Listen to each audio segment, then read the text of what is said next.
जय हिंद दोस्तों, नमस्कार। मेरा नाम है सुबोध कुमार। कैसे हैं आप सब? तो दोस्तों, आज की वीडियो शुरू करने से पहले मैं आप लोगों को बता दूं कि आज इस वीडियो पे हम अपने इस सेशन में यूपी पुलिस जीके और हिंदी यूपी पुलिस की जीके और हिंदी आपको बहुत ही अच्छी तरह से पढ़ाने वाले हैं दोस्तों। इसके साथ साथ ही हम आपको सी टैट, यूपी टैट और सुपर टैट जैसी परीक्षाओं के लिए हिंदी और जीके भी पढ़ाएंगे। इसके बाद हम आपको यूपीएसएससी की हिंदी भी इसके साथ साथ ही पढ़ाते हुए चलेंगे। हम आपको हिंदी का एक ऐसा लेवल तैयार करके देंगे दोस्तों जो आपको किसी भी परीक्षा के लिए दोबारा हिंदी को नहीं पढ़ना पड़े। तो दोस्तों, बने रहिए हमारे चैनल के साथ सफलता एक्सपो पर। दोस्तों, आप हिंदी व्याकरण को बहुत अच्छे से पढ़ चुके हैं। आप हिंदी के बारे में बहुत कुछ जानते हैं, हिंदी व्याकरण के बारे में बहुत कुछ जानते हैं, लेकिन फिर भी क्या आप इन परिभाषाओं को जानते हैं? गौर से देखें दोस्तों, ये कुछ परिभाषाएं हैं हिंदी व्याकरण में जो आपको हिंदी व्याकरण पढ़ने से पहले दोस्तों पता होनी चाहिए। तो सोचिए कि आप इन परिभाषाओं के बारे में कितना जानते हैं।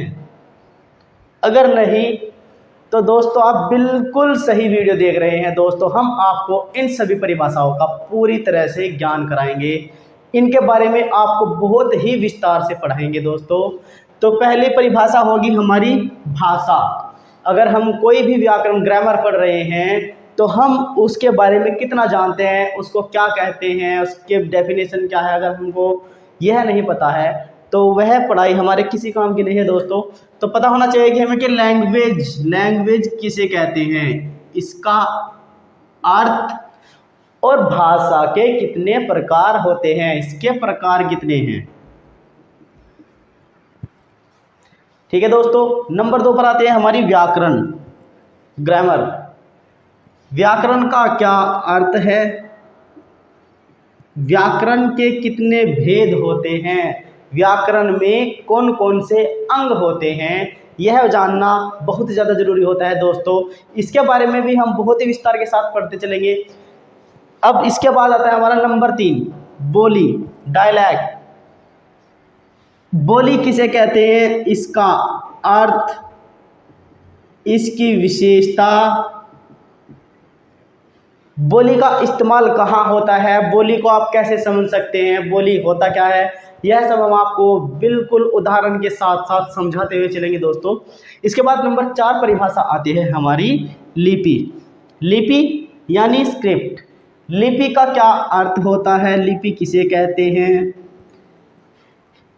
लिपि कितने प्रकार होते हैं, लिपि के कितने प्रकार हैं, लिपि के क्या विशेषताएं हैं, लिपि का इस्तेमाल कहाँ होता है, कब से लिपि का इस्तेमाल होने लगा है, यह सारी जरूरी जानकारी आपको केवल हमारे ही चैनल पर मिलेगी दोस्तों। तो ध्यान से आप हमारे चैनल के साथ बने रहिए, ज़्यादा से ज़्यादा लाइक और सब्सक्राइब कीजिए, और हो सके तो दोस्तों अपने फ्रेंड्स को भी हमारे चैनल का लिंक सब शेयर जरूर कीजिएगा। इसके बाद दोस्तों नंबर 5 पर आते हैं हमारी वर्ण और शब्द। वर्ण किसे कहते हैं और शब्द किसे कहते हैं। दोस्तों, बहुत छोटी सी बात है, आप जानते भी होंगे, लेकिन क्या आप इसके बारे में ज़्यादा डीपली जानते हैं, बहुत अधिक विस्तार से जानते हैं कि वर्ण का क्या अर्थ होता है, वर्ण कितने होते हैं, कि वर्ण के कितने प्रकार होते हैं, फिर शब्द किसे कहते हैं, शब्द क्या होता है, शब्द का क्या अर्थ है, शब्द को हम कैसे पहचानते हैं, क्या परिभाषा दे सकते हैं उसकी, ये सारी चीज़ें दोस्तों। उसके बाद आता है हमारा आखिरी नंबर 6। इसमें क्या सीखेंगे दोस्तों, हम सीखेंगे इसमें वर्णमाला, कि वर्णमाला का अर्थ क्या है, वर्णमाला की विशेषता क्या है, वर्णमाला के कितने प्रकार हैं, वर्णमाला के अंतर्गत कौन से वर्ण आते हैं, क्या उनका नाम है, कितने प्रकार के होते हैं, उनका उच्चारण कैसे करना है, कैसे उनके बारे में हमको सीखना है, ये सारी चीज़ें हम दोस्तों वर्णमाला के अंदर आपको सिखाएंगे।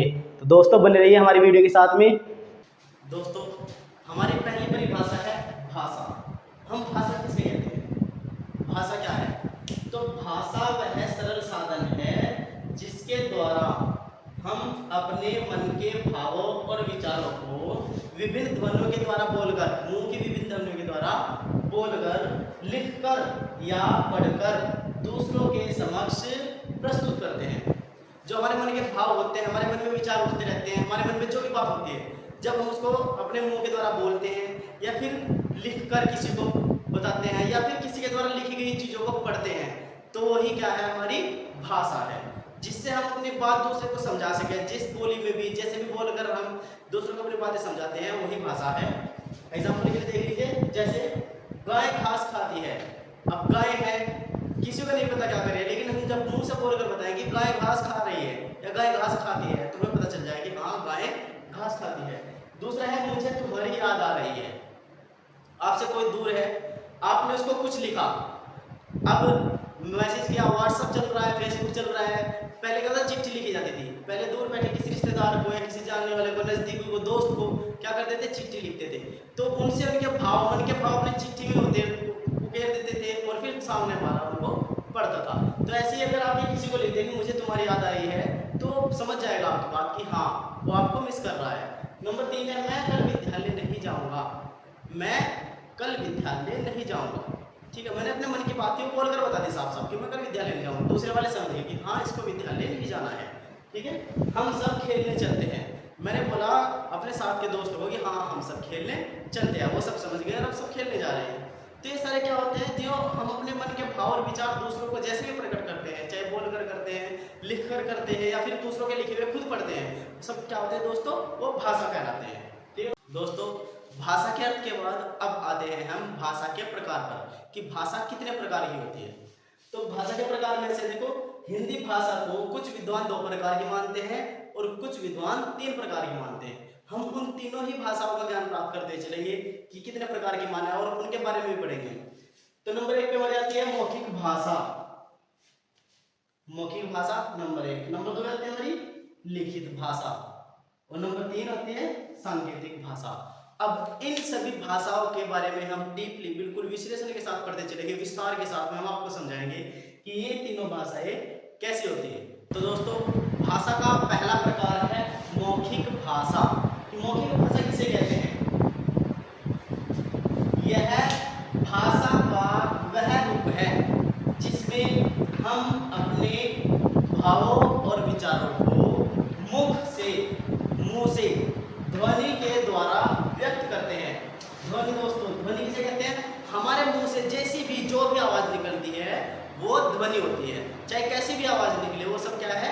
ध्वनि है, ठीक है। जैसे समझिएगा मौखिक भाषा किसे कहते हैं? जैसे मुझे कलम चाहिए, मुझे अगर कलम चाहिए और मेरे पास वाले बच्चे पे है तो मैं क्या कहूँगा कि मुझे कलम चाहिए, तो वो समझ जाएगा मेरी भाषा को कि हाँ, इनको कलम चाहिए, तो मुझको कलम देगा।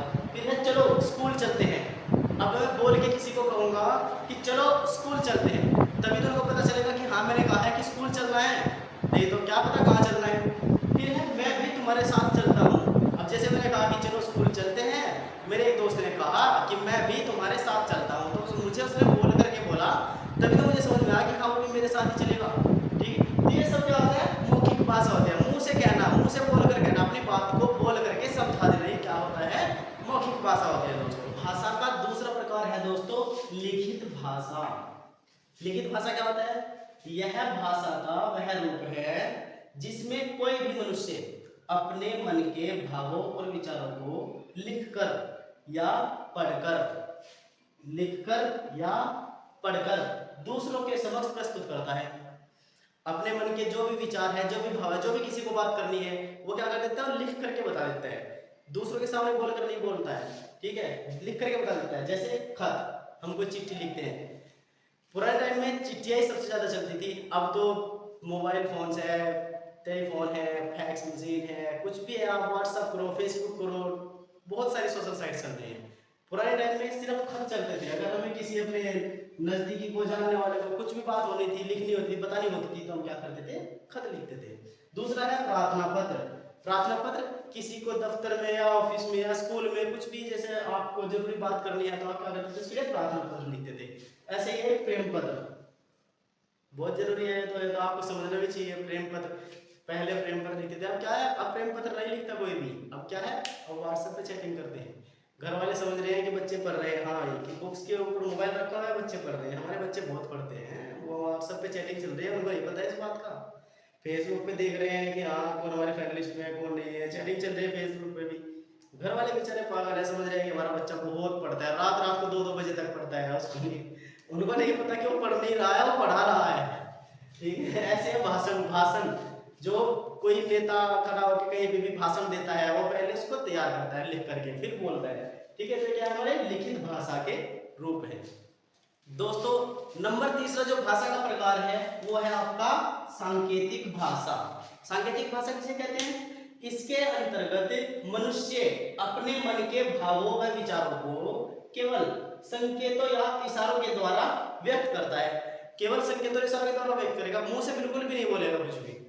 ऐसा करने के लिए वह अपने शरीर के विभिन्न अंगों का प्रयोग करता है। जो उसका शरीर होता है ना, उसके विभिन्न अंगों का प्रयोग करता है। ऐसा नहीं है कि मुंह से बोलेगा, खाली बोलने के लिए आपको केवल मुंह हिलाना पड़ता है, लेकिन वो इशारा करने के लिए, संकेतों में बात करने के लिए अपने शरीर के विभिन्न अंगों का इस्तेमाल करता है। वो देख लीजिए कैसे, एग्जाम्पल देख लीजिए। जैसा किसी सवाल का उत्तर हाँ या ना में नहीं बोलकर केवल गर्दन हिलाकर देना। अब किसी ने आपको सवाल पूछा कि भाई आप स्कूल जाओगे, तो आप ही नहीं कहोगे नहीं मैं नहीं जाऊंगा, तो आप गर्दन हिला दोगे। ये क्या हुआ? सांकेतिक भाषा हुई। ठीक है, अगर आप जाओगे तो आप ऐसे कर दोगे कि हाँ, वो समझ जाएगा कि हाँ जाएगा। ठीक है, तो संकेतों की भाषा हुई। दूसरा है समय पूछने पर हाथ की अंगुलियां दिखाना। अगर आपसे कोई समय पूछ रहे कि भाई समय कितना हुआ है, अब समय को भी सारे पूछा जाता है, लोग ऐसे कर देते हैं, बस सबको पता है कि यहाँ पे घड़ी बंदी होती है, देखो घड़ी बंदी हुई है, ऐसे ही ऐसे कर देंगे तो सोचेंगे, समझ जाएंगे कि समय पूछ रहे हैं। तो आप क्या करोगे? हाथ से इशारा करके बताओगे कि 2 बज गए, ठीक है 3 बज गए, 1 बजा है, जैसे भी होगा आप हाथ से इशारा करके बताओगे तो समझ जाएगा। यह हुई सांकेतिक भाषा। अगला है गुस्सा व्यक्त करने के लिए भौहें चढ़ाना। जब किसी भी गुस्सा व्यक्त करते हैं ना तो भौहें चढ़ा लेते हैं, ऐसे तो आंखें बड़ी बड़ी अपने आप ही दिखाई देने लगती हैं जब भौहें चढ़ जाएंगी। सबसे ज्यादा आप सांकेतिक भाषा का इस्तेमाल करते हैं व्हाट्सएप पर, फेसबुक पर, सोशल मीडिया पर। जो इमोजी बने हुए होते हैं आपके सांकेतिक भाषा को व्यक्त करते हैं। ठीक है, गुस्सा करने के लिए इसमें इमोजी गुस्से वाला लाल वाला होगा जिसमें मुंह लाल दिखाई देता है। हंसने के लिए स्माइलिंग चेहरा अलग होगा, ज्यादा हंसने के लिए अलग होगा, दांत दिखाने वाला अलग होगा। तरह तरह के आपको इमोजीज मिल जाएंगे। वो क्या होते हैं? आपके सांकेतिक भाषा के ही अंग होते हैं। ठीक है, तो नंबर 2 जो परिभाषा आती है आपकी हमारी व्याकरण के लिए, वो आती है व्याकरण। कि व्याकरण किसे कहते हैं? अगर आपको यही नहीं पता कि व्याकरण कहते किसे हैं तो कैसे सीखोगे व्याकरण को आप? तो बहुत जरूरी है सीखने के लिए कि व्याकरण किसे कहते हैं। समझिएगा एक बार, व्याकरण वह शास्त्र है दोस्तों, यह शास्त्र नहीं आपके हाथ में शस्त्र है, ध्यान रखिएगा। व्याकरण वह शास्त्र है जिसकी सहायता से हम किसी भी भाषा को शुद्ध रूप से बोलना, पढ़ना व लिखना सीख सकते हैं। ठीक है दोस्तों, क्या कहा कि जिसकी सहायता से हम किसी भी भाषा को शुद्ध रूप से बोलना, पढ़ना व लिखना सीख सकते हैं। क्या कहलाता है? व्याकरण कहलाता है। छोटी सी बात है दोस्तों, समझिएगा, बहुत जरूरी चीज है। ठीक है, जैसे अब देखो अशुद्ध वाक्य लिखा है यहाँ पे कि वह ने खाना खाया। ठीक है, अगर आपने व्याकरण अच्छी तरह से पढ़ी है तो आपको पता चल जाएगा कि जो वह ने है, ये वह ने जो लगा हुआ है इसमें, ये सही नहीं है। अगर आप व्याकरण के हिसाब से करेंगे तो यहाँ पे वह ने नहीं आएगा, यहाँ पर आएगा उसने। तो शुद्ध रूप क्या हो जाएगा? उसने खाना खाया। यह फर्क होता है व्याकरण सीखने का। ठीक है दोस्तों, तो बहुत जरूरी चीज है व्याकरण। व्याकरण किसे कहते हैं? अब आप अगर विज्ञान पढ़ रहे हो, आपको ये नहीं पता कि विज्ञान किसे कहते हैं, तो फिर आपका विज्ञान पढ़ने का फायदा क्या है? अब बात करते हैं दोस्तों व्याकरण के भेद की। व्याकरण के भेद कितने दोस्तों? हिंदी भाषा में व्याकरण के 4 भेद बताए गए हैं। कितने? 4 भेद। कौन कौन से हैं वो? नंबर 1 है हमारा वर्ण विचार, नंबर 2 शब्द विचार, नंबर 3 वाक्य विचार, नंबर 4 पद विचार। अब हम इन 4 भेदों के बारे में पढ़ेंगे कि ये होते क्या है, जिससे आपको पूरी तरह से समझ में जाए। तो दोस्तों हमारे चैनल को लाइक कीजिए, सब्सक्राइब कीजिए और शेयर भी जरूर कीजिए, जिससे जिनको यह ज्ञान नहीं मिला है वो भी इसको बहुत अच्छी तरीके से समझ सके और व्याकरण को अच्छी तरह पढ़ सके। दोस्तों व्याकरण के जो 4 भेद हमने आपको बताए दोस्तों, उनमें पहला है वर्ण विचार। वर्ण विचार किसे कहते हैं? हिंदी भाषा की सबसे छोटी इकाई ध्वनि होती है। ये बहुत इंपॉर्टेंट सवाल है दोस्तों, परीक्षा में बार बार पूछा जाता है कि भाषा की सबसे छोटी इकाई क्या होती है, तो आप इसको क्या लगाएंगे? ध्वनि होती है। भाषा की सबसे छोटी इकाई ध्वनि होती है। इसी ध्वनि को वर्ण भी कहते हैं और इसी ध्वनि को अक्षर भी कहते हैं, ध्यान रखिएगा दोस्तों। ठीक है, तो ध्वनि को ही हम वर्ण कहते हैं और ध्वनि को ही हम अक्षर कहते हैं। इस विभाग में वर्णों को लिखने की विधि, कैसे वर्ण लिखे जाते हैं, उनके आकार, उनका आकार कैसा होना चाहिए, उनके भेद, कितनी तरह के वर्ण होते हैं तथा उनका उच्चारण और उनको चरण कैसे करना चाहिए, इन सभी पर विचार किया जाता है। किसके अंदर दोस्तों? वर्ण विचार के अंतर्गत। ठीक है दोस्तों। दूसरा भाग क्या था? दूसरा था व्याकरण का दूसरा भाग था शब्द विचार। इस शब्द विचार किसे कहते हैं? तो इस विभाग में, शब्द विचार वाले विभाग में शब्दों के भेद, शब्दों के कितने भेद होते हैं, उनकी उत्पत्ति, कोई शब्द कहाँ से उत्पन्न हुआ है, कहाँ से लिया गया है, उनका मेल, किस शब्द के मिलने से क्या बन जाता है, कैसे बन जाता है, क्यों बन जाता है, तथा प्रयोग और उनका प्रयोग कैसे करना चाहिए, इन सभी संबंधी नियमों पर विचार किया जाता है। किसके अंतर्गत दोस्तों? शब्द विचार के। तो ये बहुत खास है दोस्तों, ध्यान से पढ़ते जाना। ठीक है दोस्तों। का जो तीसरा भेद है दोस्तों वह है वाक्य विचार। अब इसके अंदर क्या करते हैं? व्याकरण के इस विभाग में वाक्यों के भेद, उनके संबंध, वाक्य विश्लेषण, संश्लेषण, विराम चिन्हों के बारे में विचार किया जाता है। देखो दोस्तों, वाक्यों के भेद हो गए, कितने भेद होते हैं वाक्यों के, उनके संबंध के, वाक्य का संबंध किससे है, कैसे है, वाक्य विश्लेषण, संश्लेषण और विराम चिन्हों के बारे में विचार किया जाता है। किसमें? वाक्य विचार में। इसके बाद नंबर 4 विभाग जो है व्याकरण का वो है आपका पद विचार। इसके अंदर क्या किया जाता है दोस्तों?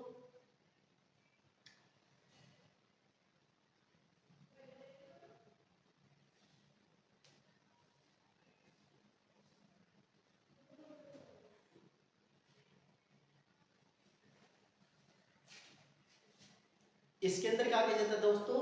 इस विभाग में संज्ञा, सर्वनाम आदि पदों के स्वरूप तथा उनका प्रयोग, स्वरूप, उनका स्वरूप कैसे है, क्या है, उनके बारे में सब कुछ विशेषता है उनकी, और प्रयोग, उनका प्रयोग कहां पर किया जाता है, इन सभी पर विचार किया जाता है। तो ये क्या हुए? हमारे व्याकरण के भेद। व्याकरण के भेद कितने बताए हमने? 4 भेद बताए हैं। कौन कौन से? सबसे पहला है वर्ण विचार। नंबर 1 वर्ण विचार, क्योंकि सबसे पहले वर्ण आते हैं, फिर वर्णों के मेल से हमारे शब्द बनते हैं। तो फिर नंबर 2 पर आएगा शब्द विचार, फिर शब्दों के वियोग से क्या बनते हैं दोस्तों? वाक्य बनते हैं। फिर नंबर 3 पर आएगा वाक्य विचार, और उसके बाद आते हैं हमारे पद विचार। ध्यान रखेंगे दोस्तों, ये जो 4 हमने बताए हैं ये है व्याकरण के भेद। हिंदी व्याकरण की तीसरी जो सबसे महत्वपूर्ण परिभाषा है वह है हमारी बोली। बोली किसे कहते हैं? वैसे तो आम बोलचाल की भाषा को ही हम बोली कहते हैं। जैसे हम बात करते हैं किसी से भी, हर एक क्षेत्र की एक अलग बोली होती है। तो इसकी एक परिभाषा है छोटी सी कि एक सीमित क्षेत्र में बोले जाने वाली भाषा को हम बोली कहते हैं। एक सीमित क्षेत्र तक ही बोले जाने वाली भाषा को बोली कहते हैं। यह केवल बोलने के लिए या बातचीत करने के लिए प्रयोग की जाती है। इसका प्रयोग हम किस लिए करते हैं दोस्तों? बोलने के लिए या केवल बातचीत करने के लिए। बोली में कोई साहित्य नहीं लिखा जाता है। बोली में किसी भी साहित्य की रचना नहीं होती है। जब बोली में साहित्य की रचना होने लगती है तो वह उपभाषा बन जाती है। जैसे जैसे है ब्रज भाषा। आपने हिंदी की बुक में पढ़ा होगा, 9th और 10th की बुक में पढ़ा होगा ब्रज भाषा के बारे में, वह अवधी भाषा के बारे में। देखिए कहां पर, ये दोनों जो है अक्षेत्रीय भाषाएं हैं। सूरसागर ब्रज भाषा में सूरदास जी के द्वारा लिखी गई है, तथा रामचरितमानस अवधी भाषा में तुलसीदास जी के द्वारा लिखी गई है। दोस्तों अब भाषा और बोली में क्या अंतर होता है, भाषा क्या होती है और बोली क्या होती है, इन चीजों को डिफरेंस करते हुए बताते चलेंगे। ध्यान रखिएगा दोस्तों, भाषा व बोली में अंतर क्या अंतर होता है वो ध्यान रखिएगा, ध्यान से देखिएगा। भाषा का क्षेत्र विस्तृत होता है, भाषा का क्षेत्र बड़ा होता है। ठीक है, भाषा एक बड़े इलाके तक बोली जाती है, किसी जिले में या राज्य में या फिर पूरे देश की एक भाषा हो सकती है। जबकि बोली का क्षेत्र सीमित होता है। जो बोली होती है एक सीमित क्षेत्र तक ही बोली जाती है। अगर आप कुछ दूर चले जाएंगे तो आपको वहाँ की बोली में बहुत अंतर मिल जाएगा। जैसे हम यूपी के हैं, अगर हम हरियाणा में जाएंगे या हम यूपी के किसी और छोर पर चले जाएंगे तो वहाँ की भाषा में बहुत बदलाव मिल जाएगा। अब अगर हम पंजाब में चले जाएंगे तो वहाँ की जो बोली है वो पंजाबी है, वो अलग होगी। अगर हम हरियाणा में चले जाएंगे तो वहाँ की हरियाणवी होगी। अगर हम किसी भी स्टेट में चले जाएंगे तो वहाँ की अपनी खुद की बोली होती है, बहुत सारी बोलियाँ होती है। ऐसा नहीं है कि किसी भी राज्य की एक ही बोली होती है, बहुत सारी बोलियाँ होती है दोस्तों। अब नंबर 2, भाषा में साहित्य की रचना होती है जबकि बोली में साहित्य नहीं लिखा जाता। जो साहित्य की रचना की जाती है दोस्तों वो भाषा में की जाती है, किसी भी बोली में साहित्य की रचना नहीं की जाती। जिस बोली में साहित्य रचा जाता है वह उपभाषा का रूप ले लेती है। जिस भी आप बोली में साहित्य की रचना करेंगे तो है भाषा ना होकर के उपभाषा का रूप ले लेगी। इसके बाद नंबर 3, भाषा का प्रयोग सरकारी कामकाज में किया जाता है। जो भाषा होती है उसका प्रयोग सरकारी कामकाज में किया जाता है, वहाँ पर बोली में प्रयोग नहीं किया जाता है, क्योंकि भाषा को हम एक लिखित रूप में लिख सकते हैं, जबकि बोली को हम लिखित रूप में ज़्यादातर नहीं लिख सकते हैं। कुछ कुछ शब्द ऐसे हैं जिनको हम लिखित रूप नहीं दे सकते, इसलिए जो भाषा होती है उसका प्रयोग सरकारी कामकाज के लिए होता है, जबकि बोली का सरकारी कामकाज में कोई प्रयोग नहीं होता। बोली का जो प्रयोग होता है सरकारी कामकाज में बिल्कुल भी नहीं होता है। इसका प्रयोग केवल स्थानीय बोलचाल में होता है। इसका प्रयोग केवल स्थानीय बोलचाल में ही लोग करते हैं, बातचीत करने के लिए, अपने आपस में बात करने के लिए ही लोग इसका इस्तेमाल करते हैं, वरना कागजी कामकाज करने के लिए कुछ भी हो उसके लिए हम भाषा का ही इस्तेमाल करते हैं दोस्तों। ठीक है दोस्तों, तो भाषा और बोली में अंतर समझ में आ गया। यह भाषा और बोली में अंतर होते हैं। भाषा और बोली के बारे में हमने पढ़ा और भाषा और बोली में हमने अंतर को भी समझा। भाषा और बोली में जो अंतर होते हैं हमने आपको बताया है। इसके विषय में कवि ने कहा है कि कोस कोस पर बदले पानी, चार कोस पर वाणी। मतलब क्या है इसका, कि अगर आप एक कोस की दूरी पर जाओगे तो आपको वहां के पानी में अलग स्वाद मिलेगा, अंतर पाया जाएगा, और अगर आप चार कोस के दूर चले जाओगे, अपने से चार कोस दूर जाओगे, तो आपको वहां की बोली में बहुत ज्यादा फर्क दिखाई देगा। तो इसलिए कही गई है यह भाषा। अब इसके बाद हम आते हैं लिपि पर। व्याकरण की जो नंबर 4 परिभाषा है वो है लिपि, जो बहुत ही ज्यादा खास है। इसको लिपि को हम कहते क्या है, तो देखो दोस्तों, प्रत्येक भाषा लिखने के लिए विशेष प्रकार के चिन्हों का प्रयोग किया जाता है। अगर हम किसी भी भाषा को लिखते हैं तो उसके लिए हम विशेष प्रकार के अक्षरों का, चिन्हों का इस्तेमाल करते हैं। भाषा लिखने के लिए प्रयोग किए जाने वाले इन चिन्हों को लिपि कहते हैं। जो भाषा लिखने के लिए हम ये जो चिन्ह प्रयोग करते हैं इन्हीं को ही हम लिपि कहते हैं। इन्हीं को हम चिन्हों को अक्षर कहते हैं, इन्हीं को ही हम वर्ण कहते हैं। हर एक भाषा के अलग अलग अक्षर और अलग अलग वर्ण होते हैं दोस्तों। भाषा को अस्थायी रूप देने के लिए बहुत सारे चिन्हों का इस्तेमाल करके ही हमने लिपि को जन्म दिया है दोस्तों। तो उसके बाद एक बहुत जरूरी चीज है, नोट कीजिएगा, लिपि मुख से बोले जाने वाली प्रत्येक ध्वनि का एक संकेत चिन्ह होता है। प्रत्येक ध्वनि का एक संकेत चिन्ह होता है। क्या? लिपि। लिपि जो हमारे मुख से जो आवाज निकलती है उस हर एक मुंह से निकलने वाली ध्वनि का क्या होता है दोस्तों? चिन्ह होता है। हमने देखिए दोस्तों, जिसे हमको बोलना है क, हमने बोला क, तो हमारे मुंह से आवाज निकलेगी क। ठीक है, तो हमने अपने शरीर के विभिन्न अंगों का इस्तेमाल करके कि हाँ क को उच्चारण कैसे करना है, थोड़ा सा गले को दबाना है, फिर आवाज निकालनी है, हवा बाहर घर्षण के साथ निकलनी है, या क्या करना है, वो सब दोस्तों हमने किया, और उसके बाद ही हमारी लिपि का विकास हुआ। अलग अलग भाषाएं अलग अलग लिपियों में लिखी जाती है। अलग अलग भाषा की एक अलग अलग लिपि होती है, अपनी भाषा की अपनी अलग लिपि होती है। उदाहरण के लिए देखिए, हिंदी व संस्कृत की लिपि देवनागरी है। जो हिंदी भाषा है और संस्कृत भाषा है उनकी लिपि कौन सी है दोस्तों? देवनागरी है। ऐसे ही अंग्रेजी की लिपि का नाम रोमन है।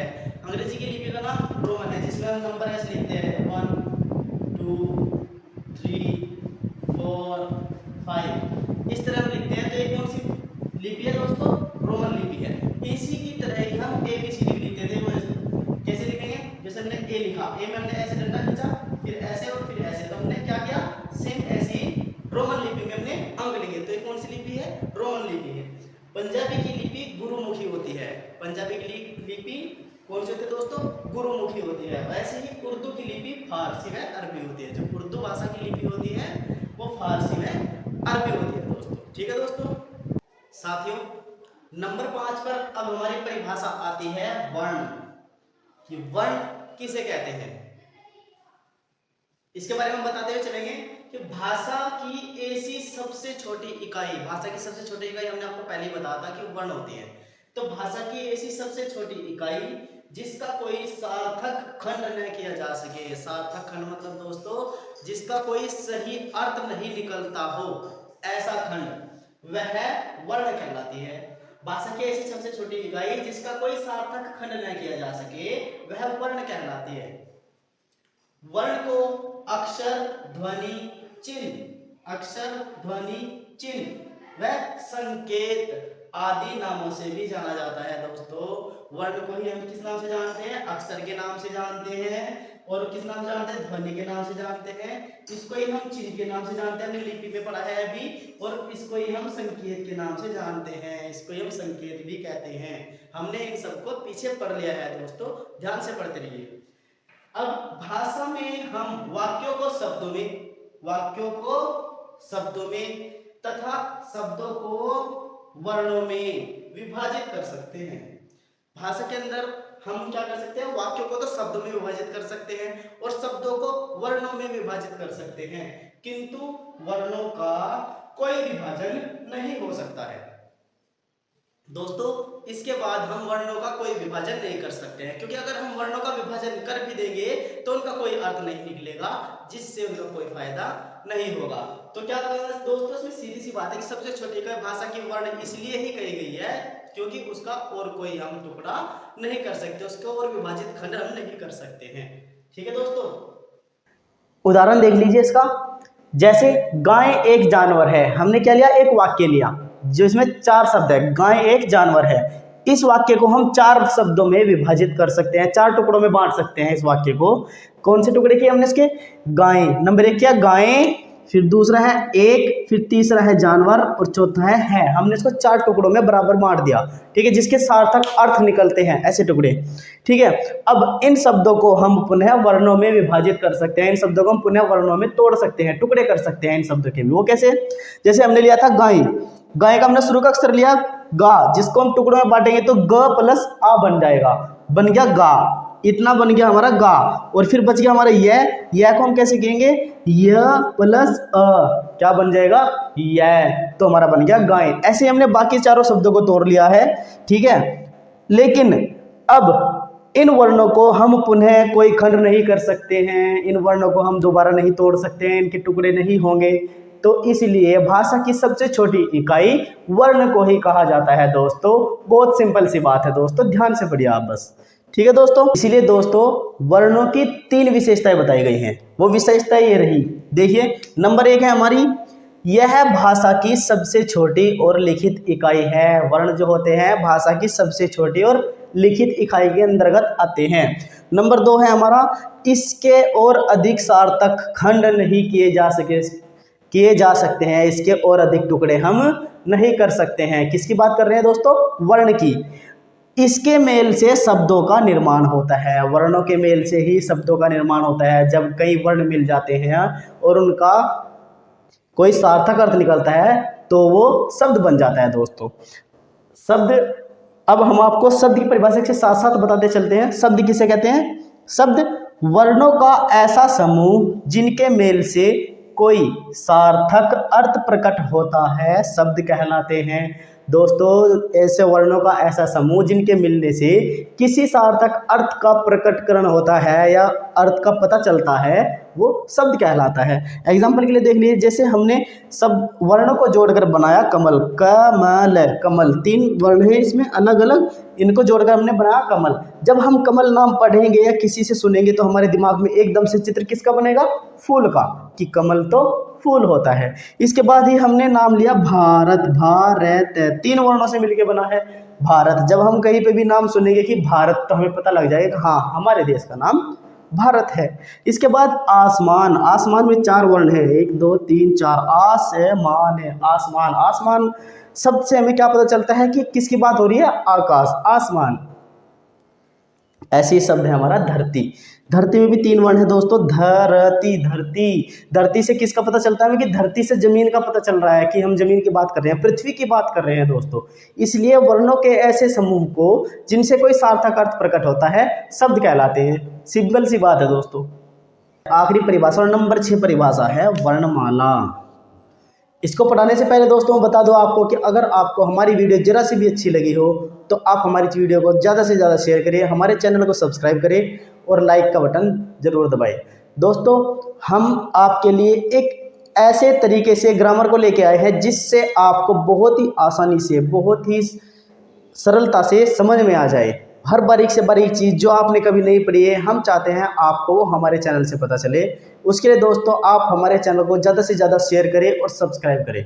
तो दोस्तों नंबर 6 है वर्णमाला। वर्णमाला किसे कहते हैं, देखो दोस्तों, किसी भी भाषा के सभी वर्णों के व्यवस्थित एवं क्रमिक समूह को उस भाषा की वर्णमाला कहते हैं। क्या कहा है कि किसी भी भाषा की, चाहे वो कोई भी भाषा है, उसके जो वर्ण होते हैं उनके क्रमिक और व्यवस्थित, क्रमिक मतलब एक क्रम से लगे हुए, ऐसा नहीं होना चाहिए कि आगे पीछे रख दिया उनको, एक क्रम से लगे हुए होने चाहिए और व्यवस्थित होने चाहिए दोस्तों, उसको ही हम उस भाषा की वर्णमाला कहते हैं दोस्तों।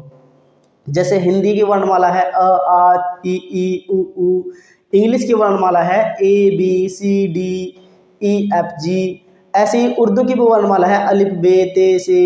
ऐसे ही हम इसकी बात कर रहे हैं वर्णमाला की, वो चाहे किसी भी भाषा की है, एक क्रमिक समूह में जब तक नहीं होगी वर्णमाला नहीं कहलाएगी। अब देखो दोस्तों, हिंदी वर्णमाला में ध्वनियों मतलब वर्णों की कुल संख्या कितनी होती है? 52 होती है दोस्तों। कितनी संख्या होती है? 52। कौन कौन सी, वो हम अब बताएंगे। इसमें स्वरों की संख्या कितनी होती है? हमारे 11 स्वर होते हैं।